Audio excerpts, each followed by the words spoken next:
البنت دي اكتشفت شيء في خطيبها بعد الخطوبة، في صدمة تامة، ساكتة. البنت ما بتتكلمش ومش عارفة تقول ايه لأهلها ولا تجيب لهم الموضوع ازاي. بس هو الحقيقة الموضوع ده يكسف اكتر ما هو يصدم. كسفة. هتقولي ايه لأهلك يعني؟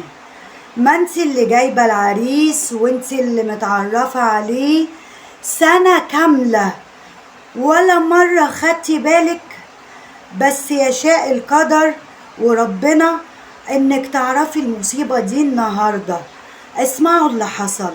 البنت دي بتقولي يا وردة انا في صدمة عمري وحزن شديد قوي.